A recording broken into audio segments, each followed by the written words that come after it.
Hi viewers, welcome to my channel Avani's world. శ్రీ విశ్వావసునామ సంవత్సరం ఉత్తరాయణం శిశిర ఋతువు ఫాల్గుణ మాసం కృష్ణపక్షం. ఈరోజు చతుర్దశి అండి.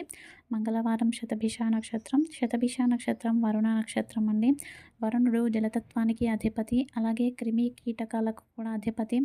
వరుణుడు ఏ విధంగా ఉంటాడంటే ఒక చేతిలో సర్పాన్ని అస్త్రంగా ధరిస్తాడు, శంకుచక్రాలు కూడా కనిపిస్తాయి మనకి.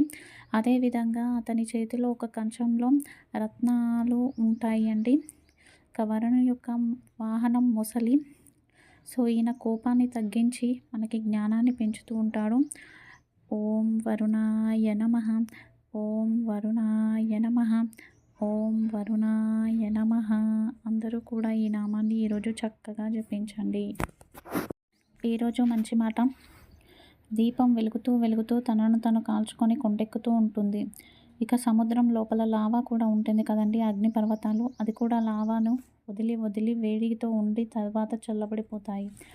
అదేవిధంగా మన జీవితంలో ఎవరో మనల్ని అసూయపడడం, మన గురించి చూసి ఈర్ష్యపడడం, చెడుగా మాట్లాడడం, ఇలా చేస్తున్నప్పుడు విని మీ ప్రశాంతతను మీరు పోగొట్టుకోకండి. ఏదో ఒకరోజు వాటికి కూడా అంతం అనేది ఉంటుంది. జ్ఞాని ఎవరైతే ఉంటారో వారు ఇటువంటి మాటలకు దూరంగా ఉంటాడు. అటువంటి వాళ్ళకి దూరంగా ఉండడమే మంచిది.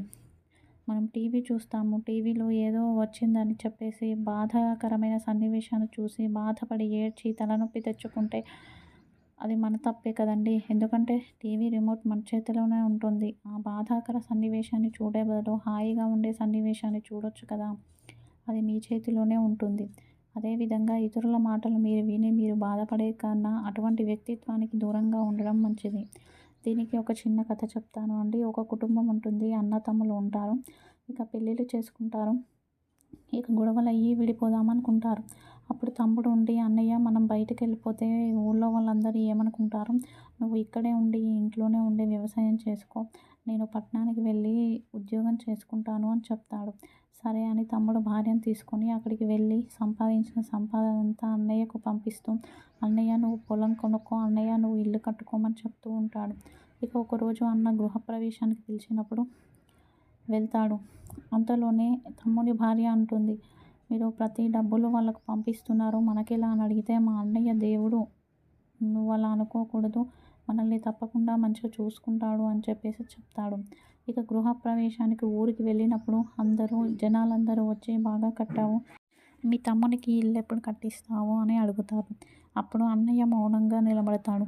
అది ఆమె వదిన ఉండి వచ్చి, మేమెందుకు కట్టిస్తాము, అతను తన కుటుంబంతో పట్టణానికి వెళ్ళి బాగా బ్రతుకుతున్నాడు, మమ్మల్ని ఇక్కడ వదిలేసి వెళ్ళిపోయాడు, మేము వ్యవసాయం చేసి ఎంతో కష్టపడి ఇల్లు కట్టుకున్నామని చెప్తుంది.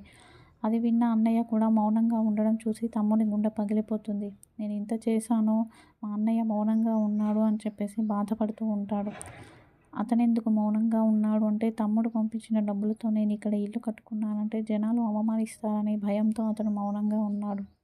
ఇక ఇది చూసి తమ్ముని భార్య, మీరేమీ భయపడకండి, మనం మన పిల్లల్ని మళ్ళీ మంచిగా చదివిపించుకుందాం, మళ్ళీ మనం కష్టపడదాం, ఏదో ఒకరోజు మనం బాగుపడతామని చెప్పేసి చెప్తుంది.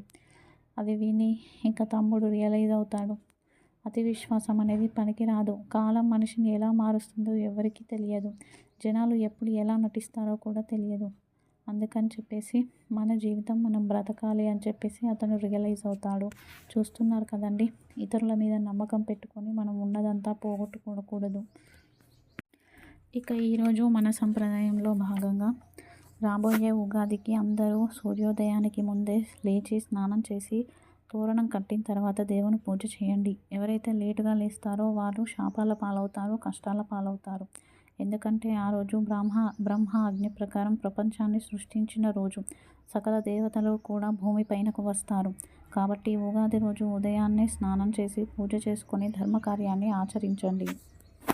ఇక ఈరోజు నిత్య నక్షత్రం శతభిష నక్షత్రం, అశ్విని మఖ మూల నక్షత్రం వారికి సాధకతార, భరణి పుబ్బ పూర్వషాఢ నక్షత్రం వారికి ప్రత్యక్తార, కృతిక ఉత్తరాషాఢ నక్షత్రం వారికి క్షేమతార, రోహిణి హస్త శ్రవణ నక్షత్రం వారికి విపత్తార, మృగశిర చిత్త ధనిష్ట నక్షత్రం వారికి సంపదతార, ఆరుద్ర స్వాతి శతభిష నక్షత్రం వారికి జన్మతార, పునర్వసు విశాఖ పూర్వ భాద్ర నక్షత్రం వారికి పరమమిత్రతార, పుష్య అనురాధ ఉత్తర భాద్ర నక్షత్రం వారికి మిత్రతార, ఆశ్లేష జ్యేష్ఠ రేవతి నక్షత్రం వారికి నైదనతార.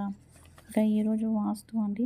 ఎవరైతే మనం పూర్వీకుల ఇల్లు కట్టుకొని ఉంటారో ఆ ఇంటిని కూలగొట్టి మనం కొత్త ఇల్లు కట్టుకోవాలనుకున్నప్పుడు ఖచ్చితంగా ఒక ఋతువు మారేదాకా ఆగాలండి. వెంటనే కట్టేయకూడదు. అంటే వర్షం పడి వర్షం నీళ్ళు ఆ భూమిలో నిలవాలి. అలాగే ఎవరైతే బావులు పూడ్చేసి దాని మీద ఇల్లు కట్టుకుంటారో వారికి పుత్రశోకము అని చెప్పేసి శాస్త్రంలో ఉంది. దయచేసి జాగ్రత్త వహించండి. ఇక రేపు ఉదయం పాటించవలసిన పూజ. రేపు చతుర్దశి గడియలు ఉంటాయి. ఆంజనేయ స్వామికి బిల్వార్చన చేసి మినప వడలను కానీ గారెలను కానీ నైవేద్యంగా సమర్పించండి. లేదంటే మినప దీపాన్ని పెట్టి హనుమాన్ చాలీసాను చదవడం వలన స్థానబలం పెరిగి నరదృష్టి తొలగిపోతుంది. ఈరోజు యోగక్షేమం. ఎవరైతే కుజదోషం వలన వివాహం కలగట్లేదో వారి కోసం, అదేవిధంగా రక్తపోటు వ్యాధులతో బాధపడేవారు అపమృత్యు దోషాలు తొలగిపోవడం కోసం ఈరోజు సాయంత్రం కందిపప్పు మీద 2 దీపాలను వెలిగించండి. ఎర్రటి వస్త్రాలు మీరు ధరించి ఎర్రటి వస్త్రం పైన కూర్చొని కులదేవతను స్మరించిన తర్వాత కుజరుణ విమోచన స్తోత్రాన్ని కానీ గాయత్రి మంత్రాన్ని కానీ పారాయణ చేయాలి.